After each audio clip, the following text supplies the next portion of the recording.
Buenas tardes y bienvenidos un lunes más a este maravilloso salón de actos de la Diputación de Albacete. ¿Cómo nos gusta este mes tan bonito y significativo? Y es que en la familia de Aluex las mujeres son una gran mayoría y además importantes e imprescindibles para nosotros.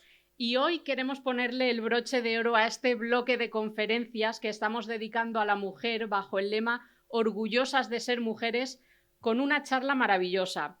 Pero antes de continuar, nuestro más sincero agradecimiento a nuestros patrocinadores, especialmente la Fundación Global Caja, la Diputación de Albacete y la Tribuna de Albacete por acompañarnos en cada paso que damos en este ciclo de conferencias. Y ahora sí, vamos con la verdadera protagonista de esta tarde. Hoy tenemos el placer de contar con Silvia Llorens Folgado, doctora en Ciencias Biológicas y actual decana de la Facultad de Medicina de Albacete en la Universidad de Castilla-La Mancha. Nacida en Valencia, pero albaceteña de corazón tras más de 2 décadas vinculada a nuestra ciudad, desarrolló su formación académica en la Universidad de Valencia. En 2003 se incorporó a la Universidad de Castilla-La Mancha, iniciando una trayectoria investigadora centrada en el estudio de patologías cardiovasculares como la diabetes, la hipertensión o la obesidad, así como en procesos relacionados con el envejecimiento. A lo largo de su carrera ha desarrollado una intensa labor investigadora con alrededor de 40 publicaciones científicas y varios sexenios de investigación reconocidos. Desde 2006 ejerce también como profesora en la Facultad de Medicina de Albacete, donde también ha impulsado iniciativas de innovación docente. Actualmente y desde hace casi 5 años desempeña el cargo de decana de esa misma facultad, desde donde continúa impulsando tanto la docencia como la investigación. La conferencia que hoy nos ha preparado lleva por título La mujer y su fisiología. En ella abordará una cuestión muy relevante en la historia de la medicina: cómo durante mucho tiempo el cuerpo masculino fue considerado el modelo universal en la investigación médica, mientras que las particularidades biológicas de las mujeres quedaban relegadas a un segundo plano. A través de un recorrido histórico y científico, veremos cómo la medicina ha ido evolucionando hasta reconocer que los cuerpos de hombres y de mujeres presentan diferencias importantes que influyen en la aparición de enfermedades, en su diagnóstico y también en los tratamientos. Una reflexión que nos invita a comprender mejor la importancia de incorporar la perspectiva de género en la ciencia y en la investigación médica, para avanzar hacia una medicina más precisa, más justa y más eficaz para todos. Les dejo con Silvia Llorens Folgado. Muy buenas tardes a todos y a todas. Lo primero, disculpad el pequeño retraso que he tenido, que han pasado a por mí un poco tarde. Muchísimas gracias a Luex por haber contado conmigo. Para mí es un honor. Muchísimas gracias, Patricia, por la presentación que has hecho de mí. Y vamos al grano. Como es la primera vez que hago una charla en este salón, no sé si sentada o de pie, voy a acomodarme un poquito al principio y vamos a empezar. Entonces, como bien ha dicho Patricia, la charla la titulé en su momento, ¿verdad? La mujer y su fisiología.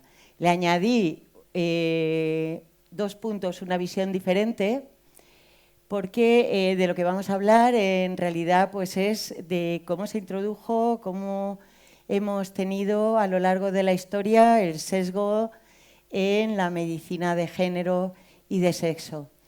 Entonces, lo primero que quería hacer es empezar con una metáfora. Voy a ver que me aclare con el portátil. Es empezar con una metáfora para que podamos entender de qué va la charla, ¿no? En principio, pues he puesto ahí un metro de sastre, porque en principio, pues cuando uno va al sastre o a la modista, el sastre le coge las medidas con mucho cuidado: hombro, cintura, cadera, longitud de piernas. Y si una va a recoger luego el traje y de repente me aprieta de aquí, me sobra de allá, ¿cómo puede ser? El sastre pudiera decirle, no se preocupe, está hecho con un patrón de un señor de 70 kilos y que mide 1,80, así que le tiene que quedar bien. Pues eso es lo que ha ocurrido durante mucho tiempo con la medicina.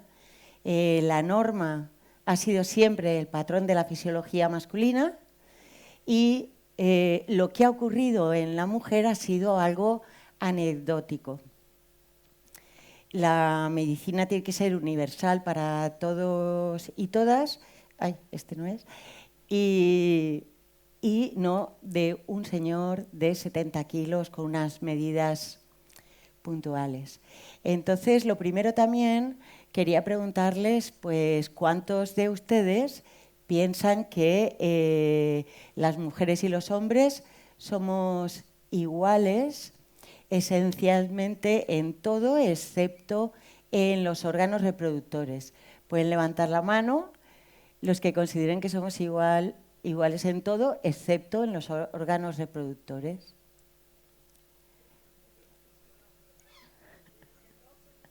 Que somos iguales.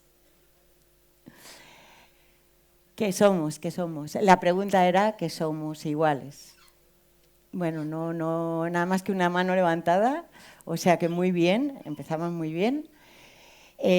También, ¿cuántos de ustedes sabían que hasta 1993 la agencia que evalúa la seguridad y eficacia de los medicamentos recomendaba excluir siempre a las mujeres de los ensayos clínicos? ¿Esto lo sabían ustedes? Tú sí. También. Es muy importante porque si excluyes a las mujeres, estás excluyendo a una gran parte de la población. Aquí os he puesto una diapositiva con unos gráficos que muestran las disciplinas que analizan los efectos del sexo. Como podéis ver, solo la disciplina que estudia los órganos reproductores, enfermedades obstétricas, enfermedades de la mama, utilizan evidentemente mujeres en los ensayos, pero el resto, como podéis ver, la biología general, la fisiología, farmacología, inmunología, neurociencia, la mayor parte no incluyen efectos diferentes en sexo. Todo ese círculo mayoritariamente rojo supone una falta de conocimiento que va a influir en diagnósticos, en tratamientos, tiene muchísimas consecuencias. Hoy, pues lo que vamos a analizar hoy es cómo llegó el modelo masculino como norma médica histórica, diferencias más allá de los órganos reproductores, cómo afecta a ciertos diagnósticos y tratamientos y cómo estamos avanzando, porque siempre tenemos que lanzar un mensaje positivo porque lo hay. Vamos a ver, hemos hecho aquí una Vitruvia, a ver si a partir del Vitruvio de Da Vinci pues podemos con la charla ver que no somos versiones pequeñas de los hombres, no somos anomalías. Bueno, se denomina sesgo androcéntrico. La salud, hasta la última década del siglo XX, la salud de la mujer siempre ha estado evaluada y estudiada, analizada con la salud reproductiva, lo que decíamos, en torno al embarazo, al parto, etcétera. Esto ha hecho que la salud de la mujer esté falta de una perspectiva integral. Entonces, lo primero, pues, es un viaje en el que, bueno, que os invito a viajar desde la intuición del desde el siglo XVIII hasta la evidencia del siglo XXI, un recorrido desde la primera vez que alguien, y curiosamente fue una mujer, tuvo una primera intuición, que fue en 1772, hasta 2016, donde empezamos a tener ya avances. Entonces, los antecedentes silenciados que he llamado yo empezaron por Martha Mears, una comadrona que dijo que el cuerpo femenino no es una variación del masculino, sino que requiere su propia ciencia. A partir de aquí, Elizabeth Blackwell, que fue la primera mujer que se licenció en medicina en Estados Unidos, en su tesis afirmó que las enfermedades del corazón se presentan con síntomas tan diferentes en la mujer que a menudo pasan desapercibidas para quienes solo conocen la manifestación masculina. Tenía razón, pero eran palabras de mujer en un mundo médico de hombres. Entonces su observación pues cayó en el olvido. De hecho, ella fue la primera mujer que se licenció en Estados Unidos, pero después de que la rechazaran en 10 universidades, y en la que pudo estudiar medicina, pudo estudiar porque hubo una votación entre los estudiantes varones si la admitían o no, y pensando que era una broma, votaron que sí. Así que gracias a ello, ella pudo estudiar medicina. Se dio cuenta de que muchas mujeres pensaban que hubieran sufrido menos si hubieran sido tratadas por una mujer. Y fundó la Escuela de Medicina para Mujeres en Londres, siendo la máxima impulsora de la educación médica femenina. Les enseñaba medicina. En el retrato creo que lo he puesto un poco pequeño, pero es ella enseñando a mujeres la medicina, que sabéis que no era algo de mujeres que pudieran estudiar fácilmente. Bueno, desde 1977 a 1993, como os he comentado antes, la FDA, la Agencia para la Evaluación y Eficacia del Medicamento, pues hizo una política de exclusión de las mujeres.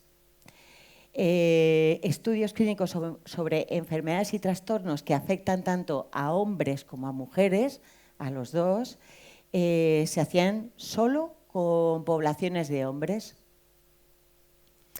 Esto era porque encontraban que el hombre y la mujer eran esencialmente iguales, que es la primera pregunta que les había hecho, esencialmente iguales, excepto por los órganos reproductores. Esto ha hecho pues, que haya una ausencia de estudios en mujeres en investigación de aspectos biológicos, clínicos, psicológicos, sociales, culturales y ambientales en salud. Diagnósticos y tratamientos se han basado en el modelo hombre sin tener en consideración las diferencias biológicas entre hombre y mujer. El punto de inflexión llega en los años 90, donde en 1991 la cardióloga estadounidense Bernardine Healy publica un estudio. Ella había intentado investigar los estudios que se habían hecho en mujeres para los tratamientos cardiológicos para estenosis coronaria. Bueno, ella había comprobado también que con la misma patología a los hombres se les derivaba a cirugía, mientras que a la mujer se la enviaba a casa. Esto siempre hemos tenido siempre la percepción, ¿verdad?, la idea de que la mujer está protegida de un infarto por los estrógenos, que tienen menos propensión a sufrir infartos gracias a la protección de los estrógenos. Bueno, el resultado de su trabajo fue que la mayor parte de la investigación sobre mortalidad cardiovascular, factores de riesgo y tratamiento se había llevado únicamente en hombres, con la excepción de un solo estudio. Todos los demás estudios no habían contemplado la fisiología cardíaca o anatomía de la mujer. Aquí se demostró por primera vez que los sesgos de género en investigación eran una causa directa de los sesgos de género en la atención sanitaria. Ahora sabemos que la cardiopatía isquémica y los accidentes cerebrovasculares son la primera causa de mortalidad en la mujer. O sea, la sensación errónea que teníamos de protección de los estrógenos no es realmente cierta. Bueno, se denomina síndrome de Gentle habéis visto una película que se llama Gentle, que la protagonizó Barbra Streisand, que se tenía que disfrazar de hombre para poder estudiar, pues le llamó así el síndrome de Gentle para como hacer una especie de símil con lo que pasaba con la investigación en las mujeres en cardiopatía. En 1993, gracias a que Bernardine Seitz empezó a dirigir los institutos nacionales de Estados Unidos, empezó a generar una ley que se denominó DNIH revitalización, la revitalización del NIH, en la que lo que hizo fue impulsar una ley en la que no se pudieran destinar fondos públicos de investigación a aquellas investigaciones que no incluyeran mujeres o minorías étnicas en las investigaciones. Y aparte había un segundo acuerdo en esta ley, que era que las revistas científicas tampoco publicaran si no había inclusión de los dos sexos, porque era muy importante para poder determinar bien cómo tratar a la población globalmente. O por lo menos que si solamente incluían un sexo, que lo justificaran muy bien el por qué solamente habían incluido un sexo. En el año 2000, un estudio que siguió a más de 120.000 enfermeras durante décadas, desde 1976, tuvo mucha repercusión. Aquí se demostró que el 48% de las mujeres que sufrieron infartos, no habían tenido el típico dolor torácico de opresión en el pecho, típico, ¿verdad?, que conocemos casi todos. Ahora os mostraré qué es lo que encontramos si ponemos en internet infarto de miocardio. También que los síntomas principales de las mujeres que habían padecido infartos eran fatiga, dificultad para dormir, ansiedad, vómitos, dolor de mandíbula, náuseas, pero cuando habían ido a que les atendieran por estos síntomas, simplemente pues les comunicaron que tenían ansiedad o menopausia. Algo así también me pasó a mí esto ya es una anécdota personal, yo tenía insomnio, tenía palpitaciones, tenía sudoraciones y me fui al médico, por supuesto, y me dijeron que era premenopausia. Digo, pues vale, premenopausia, pero seguía y al final lo que tenía era un hipertiroidismo, la enfermedad de Graves, autoinmunidad. O sea, no era la premenopausia ni menopausia. Pasa que ya estaba en una edad que podría ser perfectamente la premenopausia. Pues esta anécdota pues también me ha venido al pelo para, ahora que he visto menopausia aquí, que contároslo. Esto coincidió también con otro hallazgo en este estudio, que las placas de ateroma en mujeres son diferentes, son más difusas, menos calcificadas, y esto daba lugar a un reconocimiento menor, ¿no?, porque eran a menudo invisibles en angiografías estándar. ¿Qué conclusión? Pues que la cardiología llevaba décadas utilizando herramientas para detectar enfermedad, manifestaciones masculinas en un cuerpo femenino. Bueno, y ya acabando con la historia, aunque aún falta un poquito, en 2014 yo le he llamado los ratones que casi nunca fueron hembras porque hubo un estudio en Science Direct que investigaron cuántos animales hembra utilizaban en los estudios y vieron que el 80% de los estudios utilizaban machos.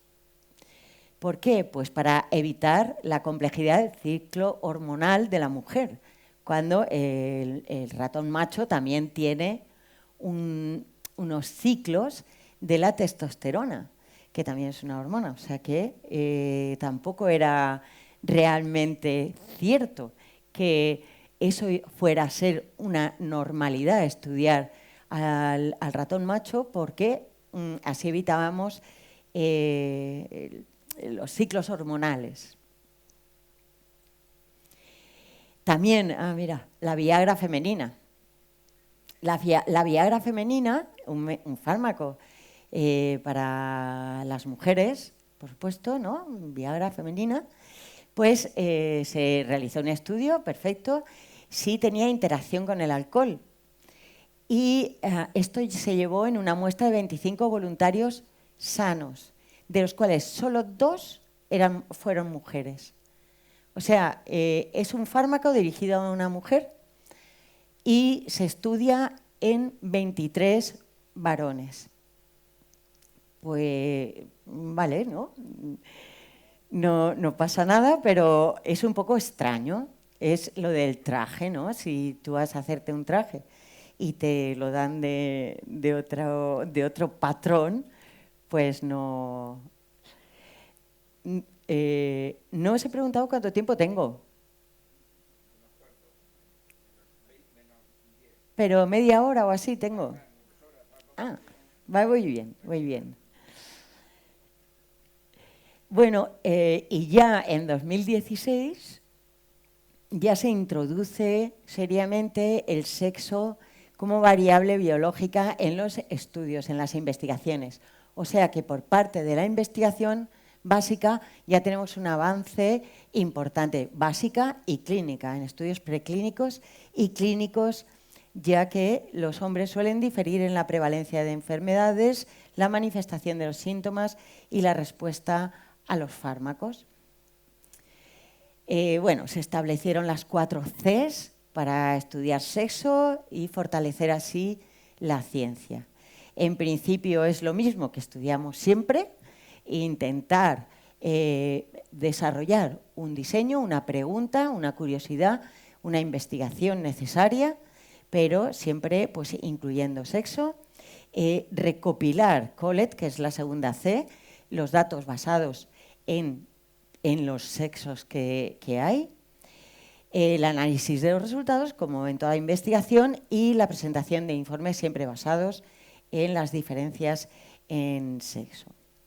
Bueno, ¿y por qué, no? Sexo y género están íntimamente relacionados con la salud, tanto el sexo con sus diferencias biológicas, aunque es más estable, como el género, que son ya diferencias de rol social, que es un poco más cambiante, pero que todo, aparte de la función reproductora, la expresión génica diferencial de los cromosomas X e Y, los niveles de hormonas sexuales, pues también influye el sesgo de género en el acceso al sistema sanitario, en el uso de medidas preventivas, prescripción de fármacos y aceptación o no de una cirugía.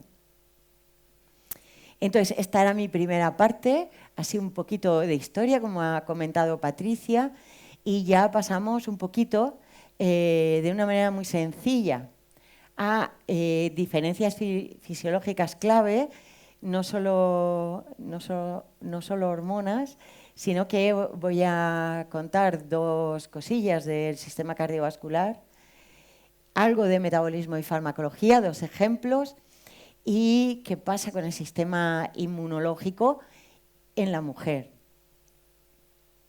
Entonces, bueno, le he llamado cuando lo atípico es lo típico, porque, como os comentaba antes, la mujer no tiene la misma manifestación ante un infarto que el hombre. Los infartos en mujeres presentan síntomas que se habían denominado atípicos, porque el típico es el del dolor opresivo en el pecho, que es el que padecen los hombres. Las mujeres pues padecen más náuseas, fatiga, dolor de espalda, mandíbula, sudor frío, sensación parecida a la acidez, cansancio inusual. Todo esto es sintomatología de un posible infarto. Esto es lo que os comentaba antes. Si pones infarto de miocardio en internet, pues tenemos un montón de fotografías, todas con la mano indicando el dolor opresivo. Casi todos son, como veis, hombres. Si seguimos bajando, pues siguen siendo hombres, excepto, como podéis ver, que ese aquí,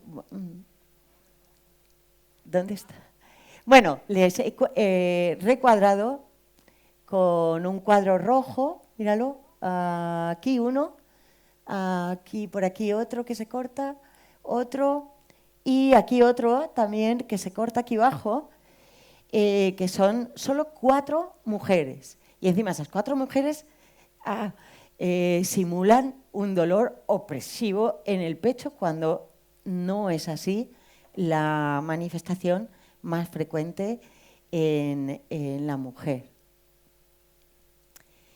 Bueno, también todo ello viene dado siempre por diferencias anatomofisiológicas, ¿no? Tienen un 25%, las mujeres tenemos un 25% de... a ver, ¿cómo quito esto? Bueno, lo dejo por ahí. 25% más pequeño el corazón y las arterias coronarias más pequeñas. Esto va a hacer que se manifieste de otra manera el infarto y las enfermedades relacionadas.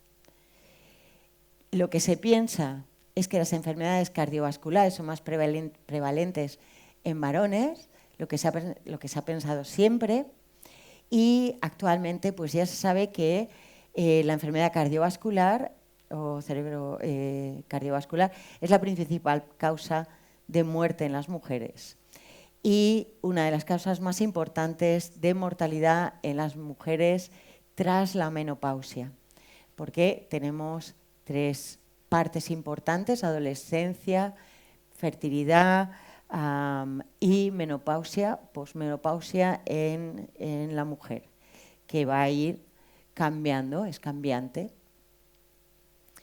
Bueno, algunos datos de confusión que los he comentado antes, pues están... ha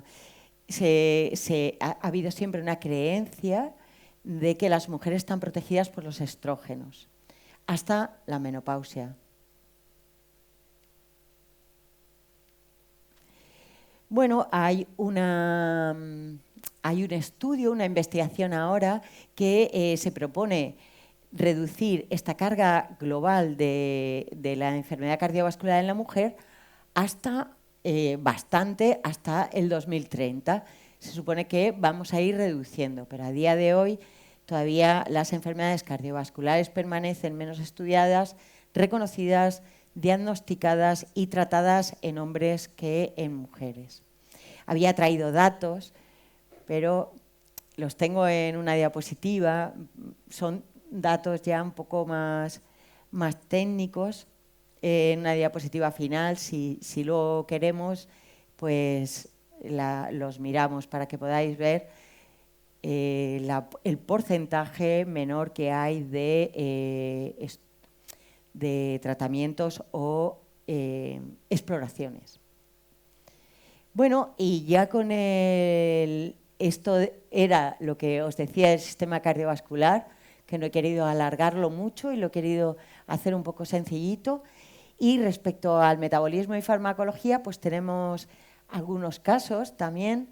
Las mujeres metabolizan fármacos más lentamente que el hombre, ¿no? Debido a ciertas características como mayor grasa corporal, debido a que tiene que, pues en algún momento tendrá que dar luz a otro ser vivo.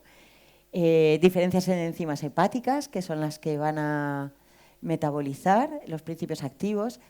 Y aquí os he traído el caso de Zolpidem, que antes de 2013, mujer y hombre tenían la misma dosificación.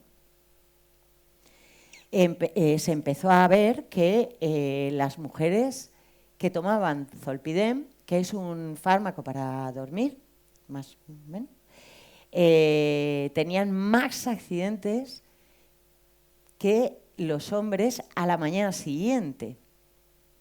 Entonces empezaron a estudiarlo, vieron que las mujeres eliminaban el Zolpidem de forma mucho más lenta que los hombres, quedando en sangre mucho más tiempo, y esto les dejaba más atontadas a la mañana siguiente y por eso tenían más accidentes, yo ahí he puesto de tráfico, accidentes de lo que sea. Así que la FDA, la agencia esta, mandó una nota de prensa para exigir reducir la dosis recomendada en las mujeres. O sea que a partir de 2013, a partir de 2013, ya la dosificación de Zolpidem en la mujer se redujo a la mitad. El caso siguiente es el caso de la digoxina, que es un fármaco que se diseñó para beneficiar a quienes padecían insuficiencia cardíaca, facilitando el bombeo del corazón. Bueno, pues los ensayos clínicos se realizaron en un 80% de hombres, frente a las mujeres, a un 20% de mujeres. Como vieron que funcionaba bien, porque había menos frecuencia de hospitalización, pues se decidió recomendar la administración de este medicamento para mejorar la calidad de vida, no la prolongación de la misma.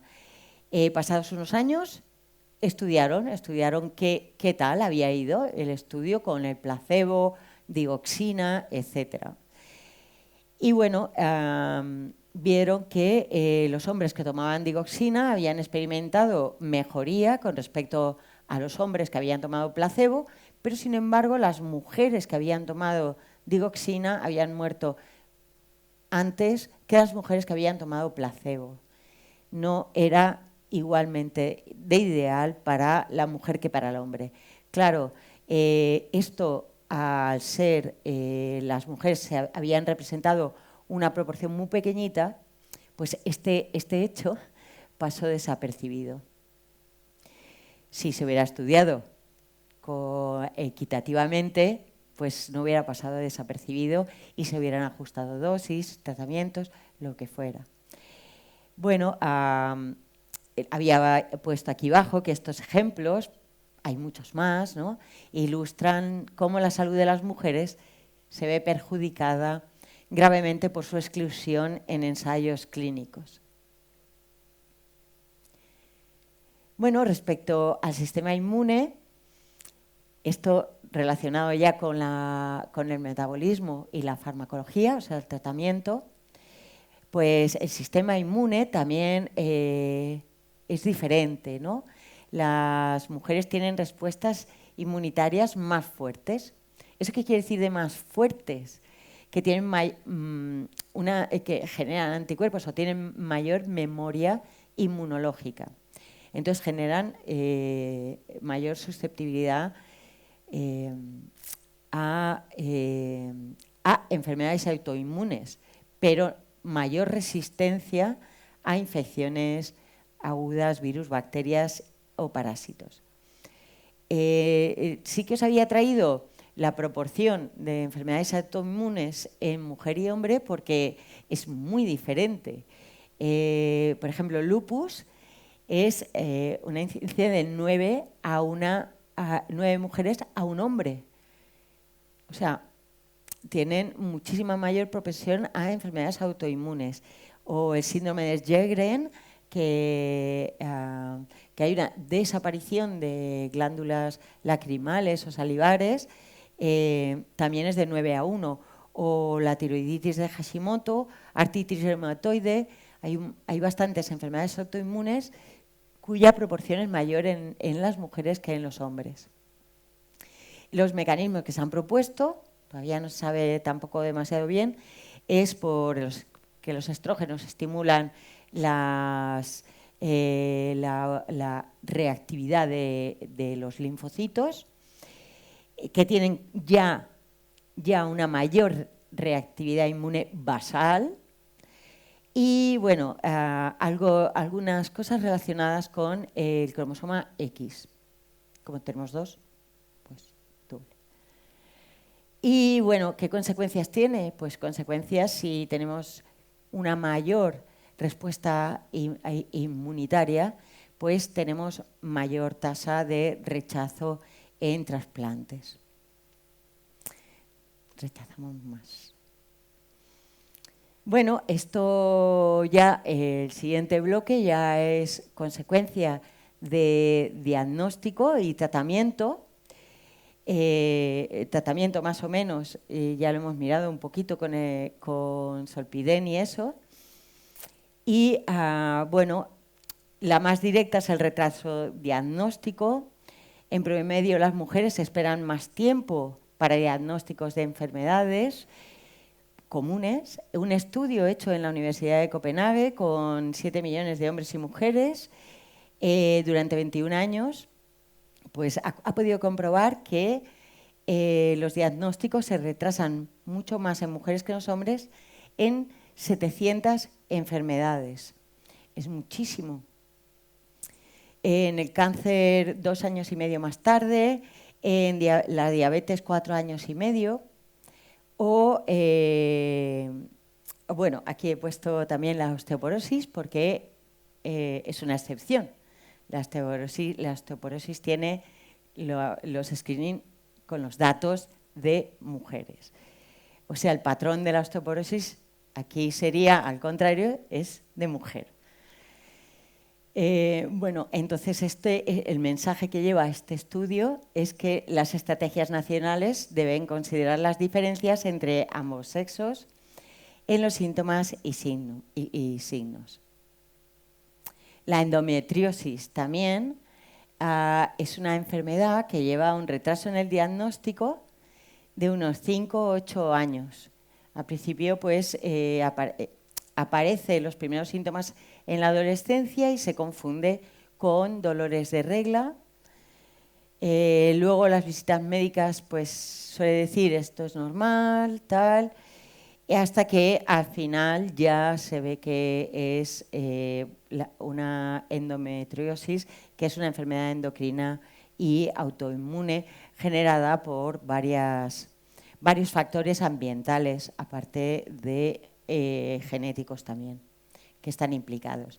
En relación a la osteoporosis, porque claro, estamos diciendo todo el rato, esto no es una cuestión de victimizar, sino que todo esto ha sido sin mala intención, porque te has querido investigar, has pensado, jope, pues estos ciclos hormonales vamos a meter muchas variables en la investigación, pues voy a coger al macho que tiene menos variables.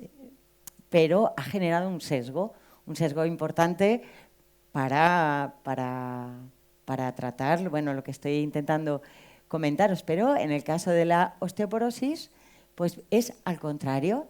Están los patrones, como son las mujeres las que más lo padecen, las que más lo padecen, las que más se ha estudiado aquí esta enfermedad, se ha estudiado mucho más en mujeres, pues están infradiagnosticadas en los hombres. Son los estándares femeninos, no suele haber un screening para hombre, por eso se tarda más también en diagnosticar la osteoporosis en varón. Y bueno, pues eso que conlleva, pues que los varones tienen más riesgo de mortalidad después de una fractura de osteoporosis. porque al no estar diagnosticado, pues... Y bueno, también hay consecuencias respecto al sesgo de género y sexo. Esto es un poco raro, pero sí que me ha parecido importante comentarlo en la charla, ¿no? En la investigación que he estado haciendo para poder presentaros esta charla, pues he visto que a las mujeres también están infratratadas con respecto al dolor. Bueno, porque casi siempre pues, el dolor se ha estudiado en machos, pero además también hay un estudio que se ha visto que la mujer es un poco más rollera que el hombre al querer explicar que le duele, ¿no?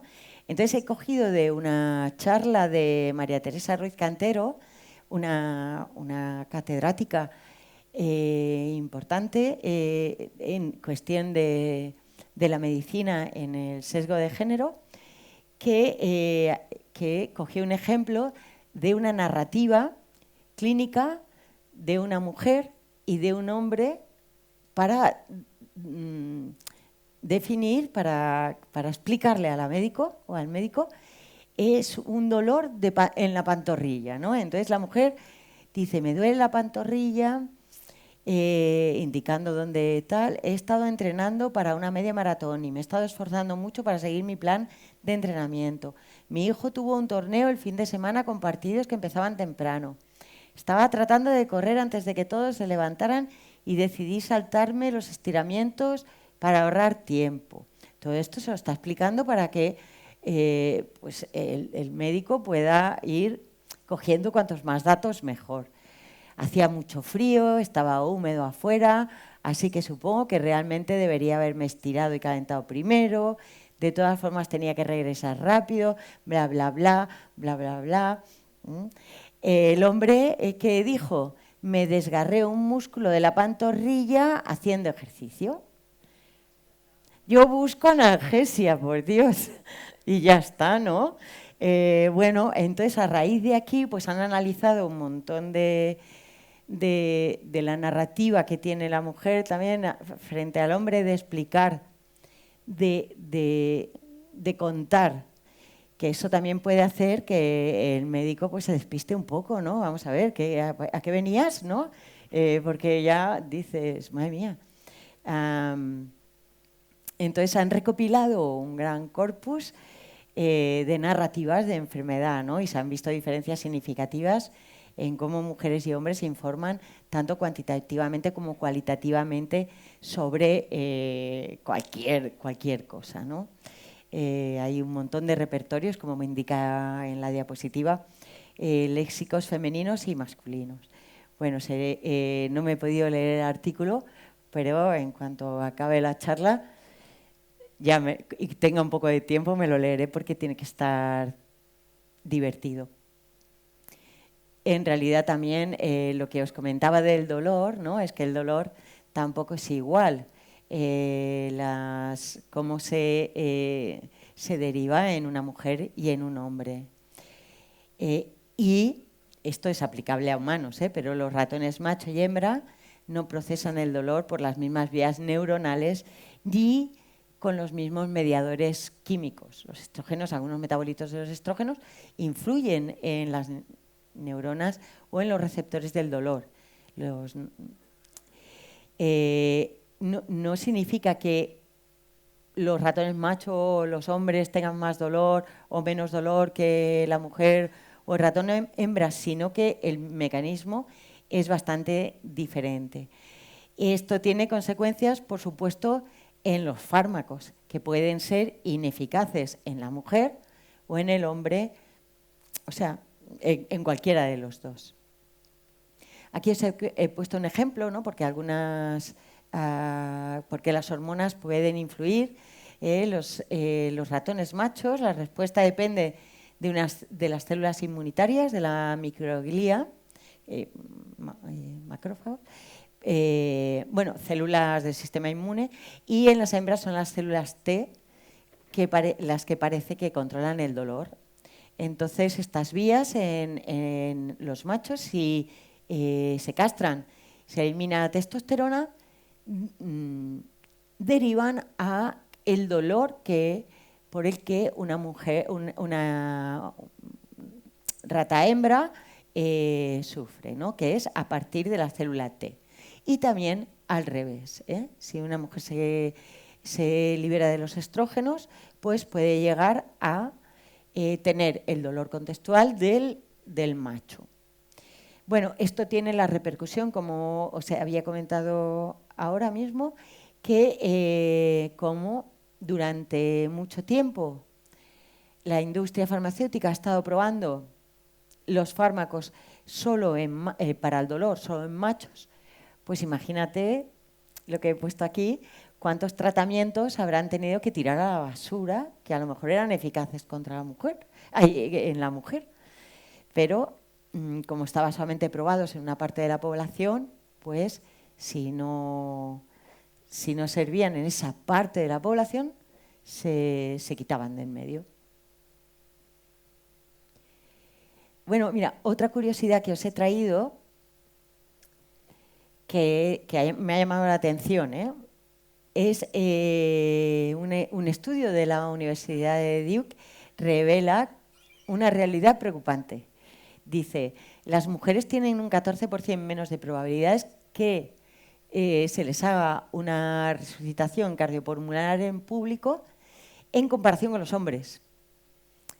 Claro, tenemos ahí los pechotes, ¿no? Que siempre da reparo que si tocar, qué hago, le puedo causar daño. Entonces, lo que están intentando es normalizar esta situación, normalizar la anatomía femenina con maniquíes diseñados no con tórax plano, sino ya con seno para que se pueda hacer y ya tú veas que no tienes por qué tocar ni el pecho, porque simplemente la compresión se hace en el centro de tórax y no se necesita retirar el sujetador.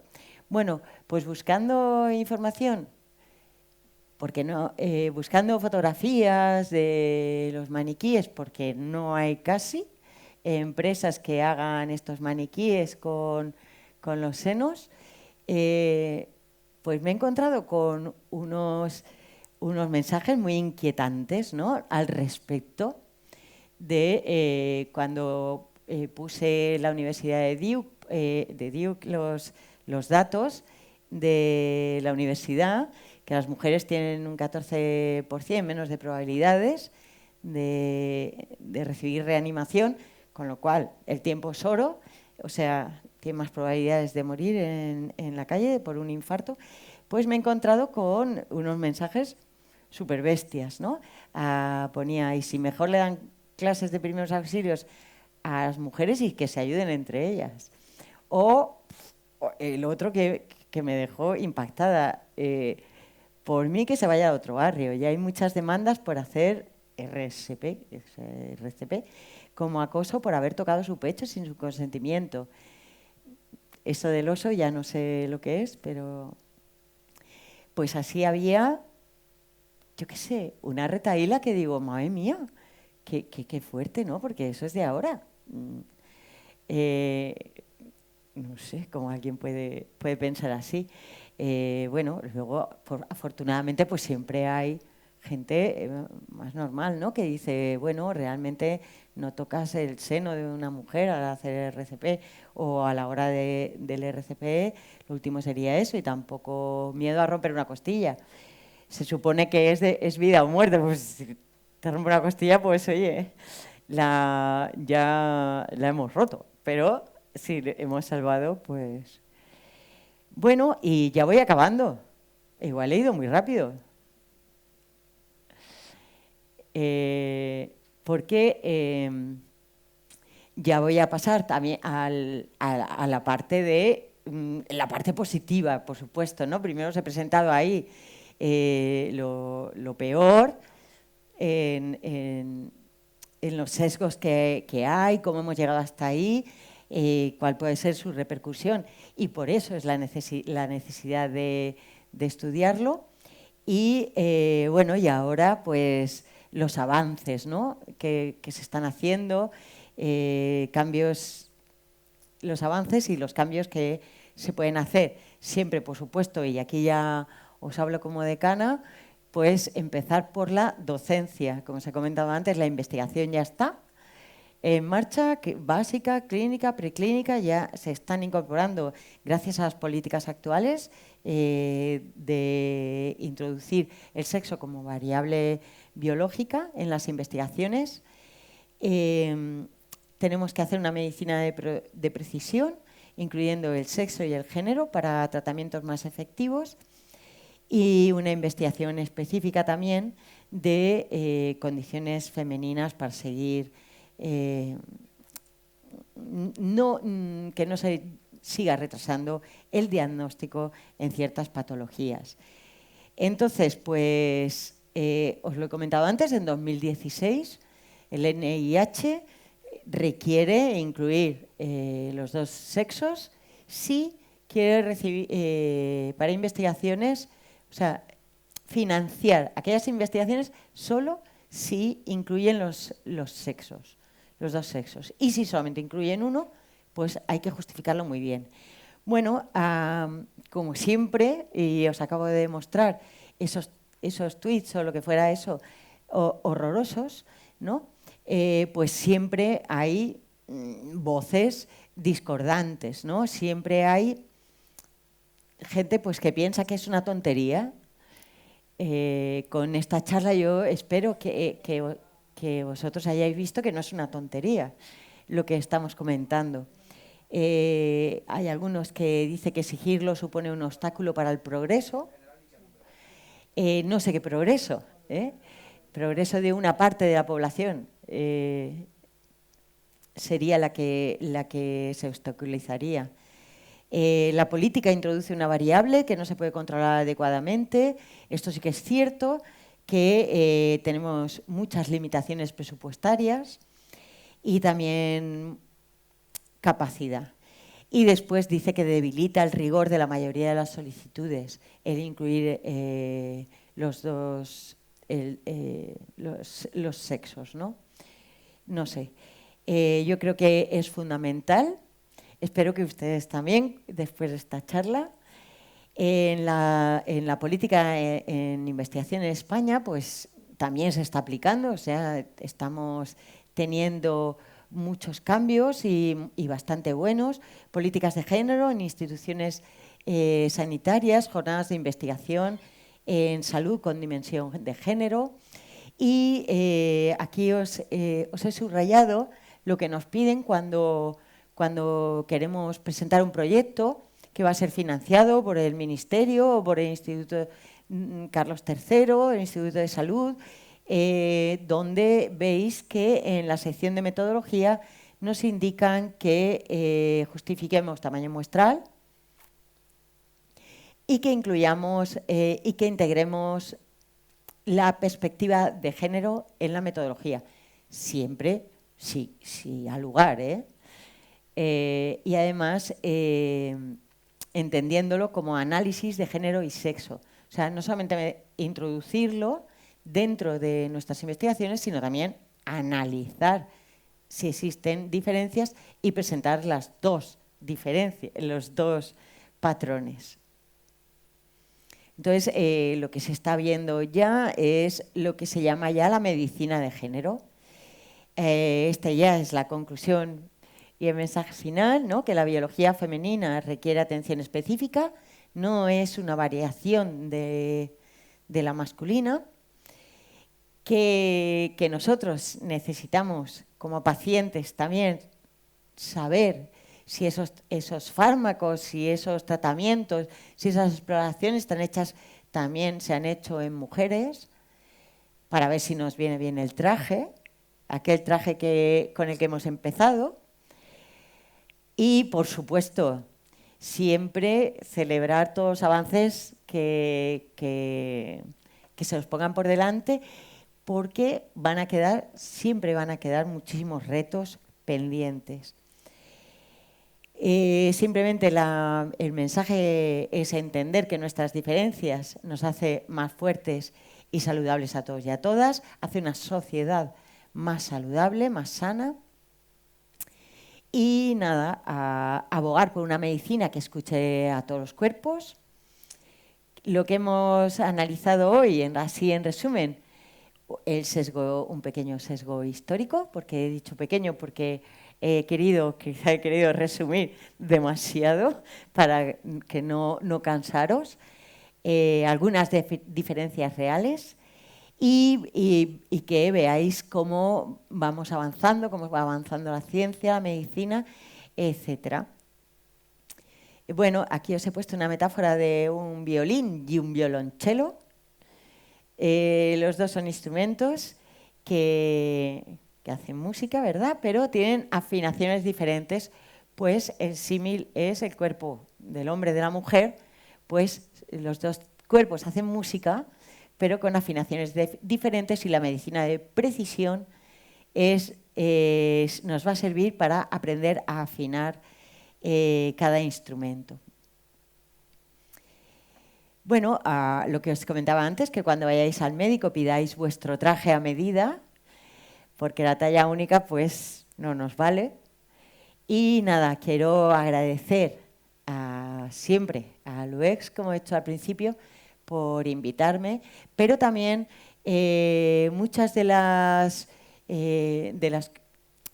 los ejemplos y lo que he sacado para esta charla, pues ha sido de charlas a las que he asistido de Karma Baj Llobet, que es una médica española especializada en endocrinología y medicina con perspectiva de género.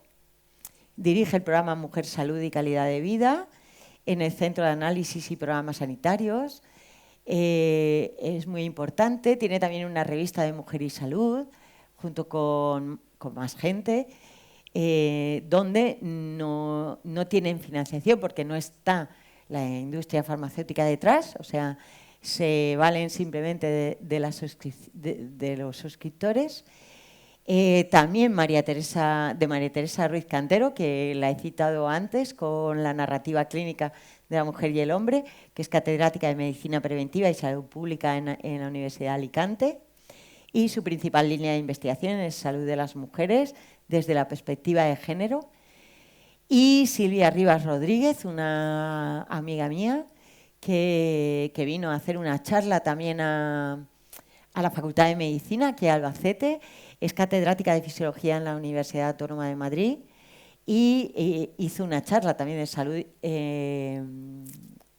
sesgos en la salud en género y sexo. Y a partir de su charla es cuando me llamó Juanjo y decidí que sería muy interesante también, como lo metimos en el 8M, pues presentaros también los avances a estas mujeres que para mí también ha sido un descubrimiento y la verdad que me ha resultado muy interesante hacer esta charla. He aprendido muchísimo también y eso siempre es bueno, aprender es la felicidad y hoy por eso estoy muy feliz de estar aquí. Y ya está. Y gracias a todos y a todas por la atención. Espero que os haya gustado. No sé el tiempo que he estado. Sí. Y bien, pues he cortado porque tenía 54 diapositivas, pero me ha parecido que así ya estaba bien. Y si tenéis pues alguna pregunta, algún debate, alguna sugerencia, porque, pues como os he comentado, ¿no? Falta bastante también implantar en los planes de estudio.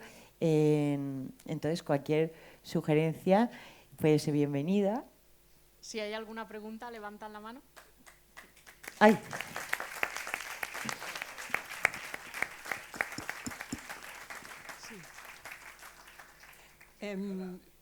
Ay, perdona, perdona.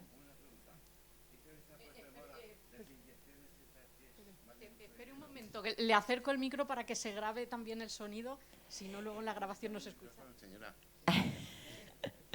esas inyecciones que se han puesto de moda, que valen mucho dinero, y se ponen aquí para perder peso, y ¿eso cómo funciona? El Ozempic dice, eso es un fármaco para la diabetes. Y como hay una reducción de grasa, entonces pues se vende. Sí, lo que ha pasado con esto es que muchos pacientes diabéticos, que son los que lo necesitan, se han quedado a veces sin el fármaco. Y entonces es importante que el fármaco pues sirva para lo que se ha elaborado, ¿no? Se ha sintetizado. También ha pasado, ¿no?, con algunos farmacoalimentos que eran para, en este caso no es lo mismo que el Ozempic, pero por ejemplo el Actimel, ¿no?, que iba dirigido a un 2% de una población, pues no era rentable y la industria farmacéutica pues lo vendió tranquilamente a la industria alimentaria y ahora pues lo tomamos sin más. Buenas tardes y felicidades por su conferencia. Muchas gracias. Le quería comentar yo, como estamos diciendo de los estrógenos y de la progesterona, el hombre es el que produce la progesterona y la mujer los estrógenos, entonces habría que tratarlo diferente. Bueno, el hombre es la testosterona. Sí. Sí. Entonces, claro, la mujer tiene unas necesidades y el hombre tiene otras totalmente distintas. Entonces creo que es mucho más fácil de lo que se estudia. Perdón. Sí. Mía. La mujer también hace un poquillo de testosterona. Sí. Sí. No es que sea más fácil, es que, claro, podría haber sido muchísimo más fácil desde hace siglos, pero como se estudió solo la fisiología en el macho o la farmacología en el macho para evitar estos cambios hormonales que tiene la hembra, pues, pero sí, claro que sí, que hubiera sido muchísimo más fácil.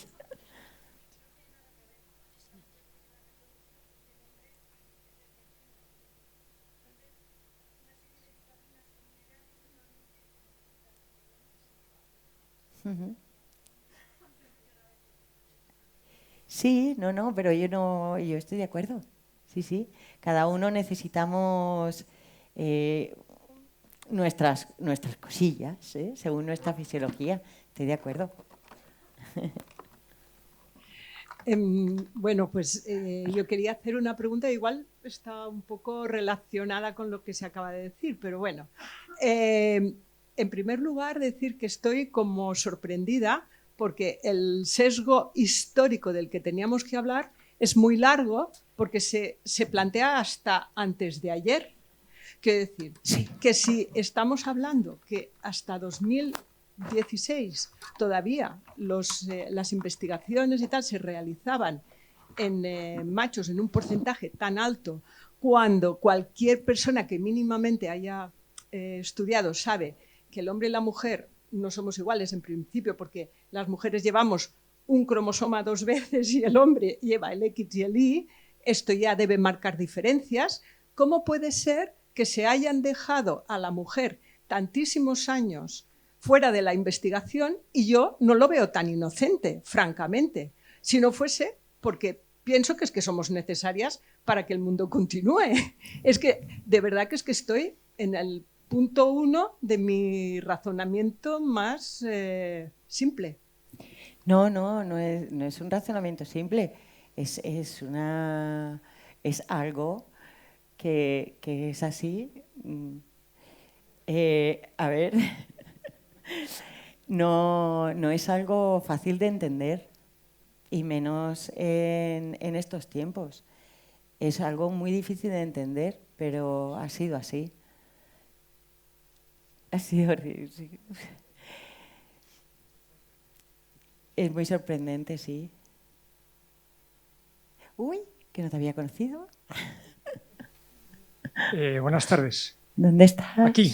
Aquí. Hola Silvia, muchas gracias. Yo soy Miguel Mariano. Hola. Quería que hablara sobre una capacidad que es muy dolorosa para nosotros, la intelectual. Y le pongo un ejemplo.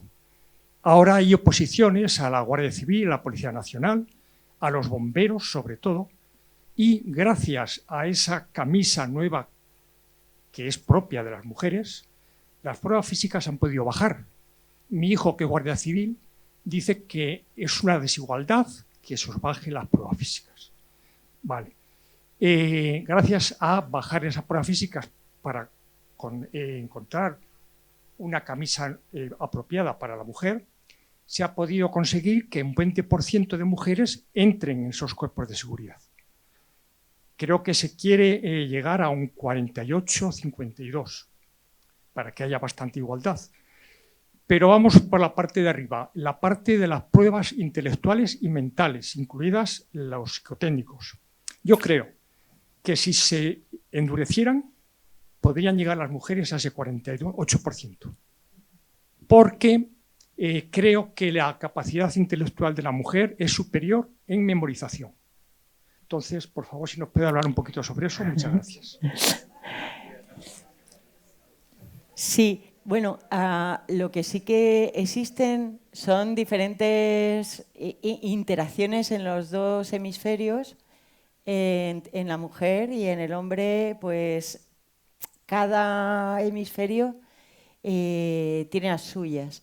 En la mujer normalmente hay más interacciones, entonces pues eso podría hacer, no lo sé, pero yo ahí no quiero decir nada, pero por ejemplo, en los ictus, pues gracias a las interacciones que tiene la mujer en los dos hemisferios, pues recupera más pronto el habla que el hombre cuando tiene un ictus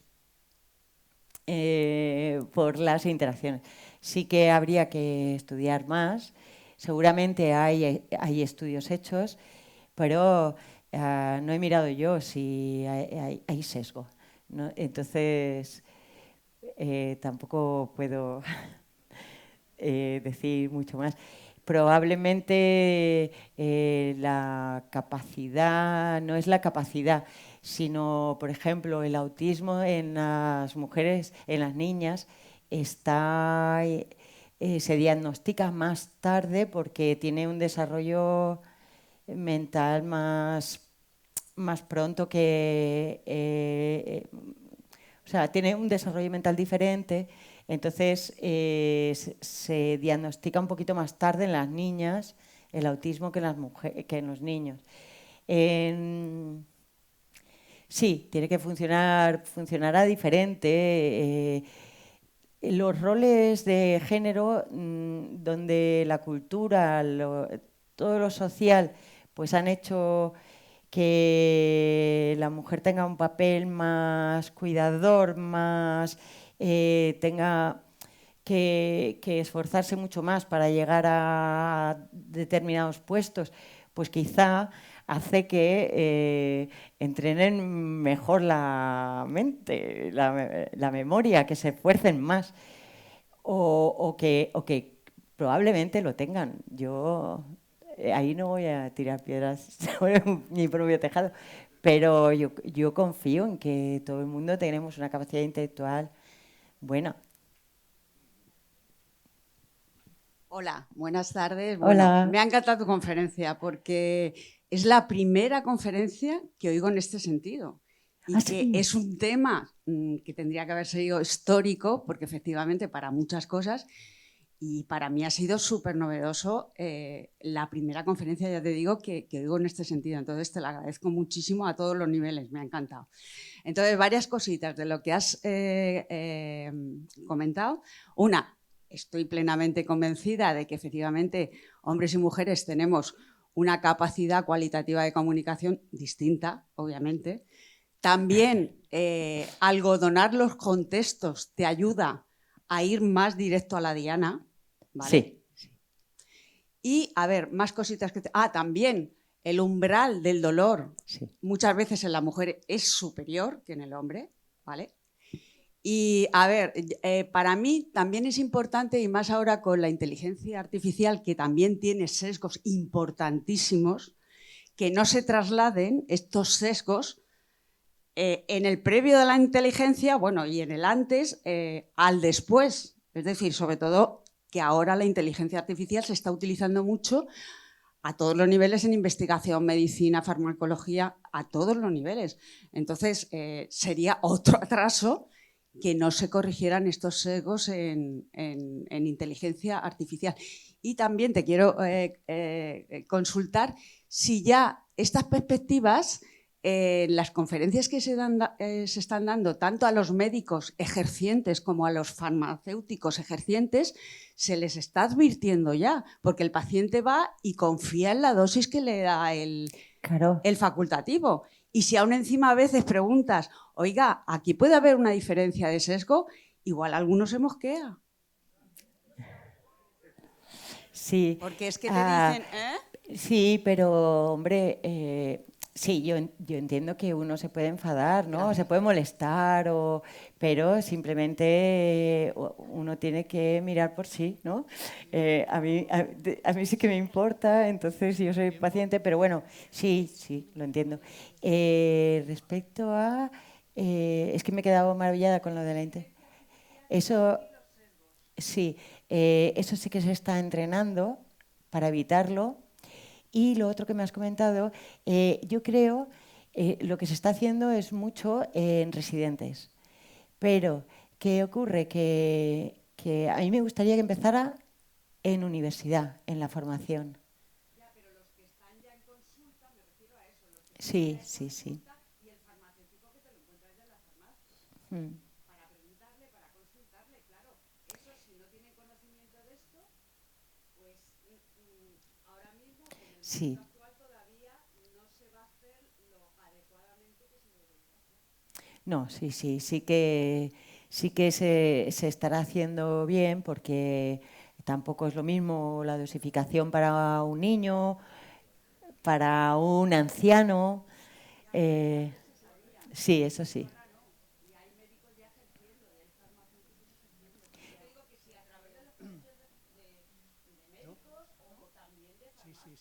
Sí. Sí. Ujú. Y me apunto, bueno, totalmente de acuerdo contigo, y me apunto lo de la inteligencia artificial, porque no lo he metido y pues no lo he pensado. Pero hubiera quedado, que me quedaba tiempo, hubiera quedado muy bien, y además así yo también investigaba un poquito también en el tema. Me ha gustado mucho y me lo voy a apuntar para la próxima. Bueno, voy rápido porque me parece que el tiempo se está agotando. En primer lugar, simplemente decir que me ha sorprendido extraordinariamente que hasta hace unos años este tema, la diferenciación entre fisiología, hombre y mujer, no se haya tomado en consideración por los laboratorios, por la medicina, en fin, por la investigación. Esto ya se ha dicho. Yo, para concretar, solamente una pregunta. Se ha dicho aquí que el infarto de miocardio es la primera causa de muerte en las mujeres, si he entendido bien. Enfermedad cerebrovascular. Vale, wow. O sea, infartos y realmente pues otros temas. También normalmente es en los hombres. Bueno, simplemente yo apuntaba un tema, y es decir, concretamente, el infarto de miocardio. He oído, se ha comentado por ahí, que tiene mayor gravedad en las mujeres que en los hombres. ¿Esto es cierto? Sí. Es cierto, pero ahora no te sabría decir por qué. Sí que tiene un componente de...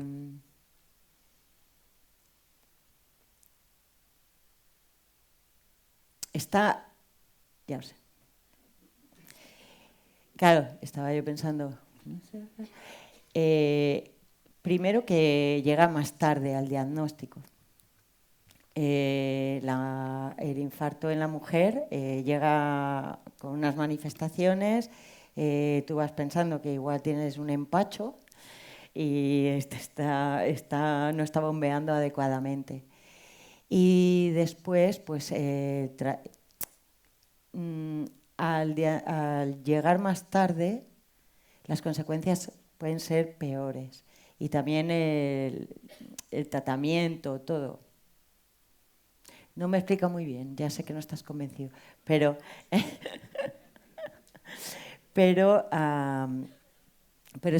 tiene que ver con el retraso. Pues Silvia, muchísimas gracias. No sé si se me oye ahora.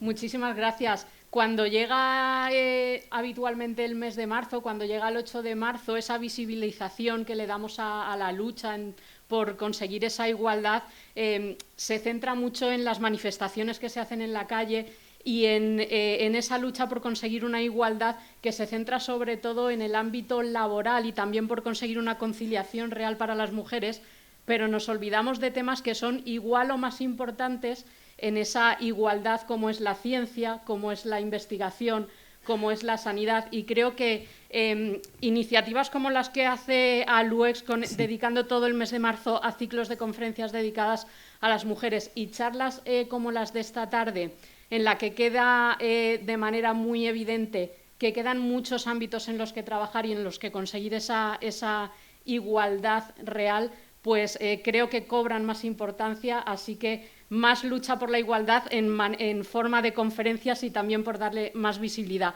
Muchísimas gracias por habernos acompañado. Le voy a pedir a Juanjo, a nuestro presidente, que nos acompañe en el escenario para agradecerte con un pequeño obsequio tu participación en este ciclo de conferencias. Muchas gracias a todos y a todas. ¿Me lo quito ya?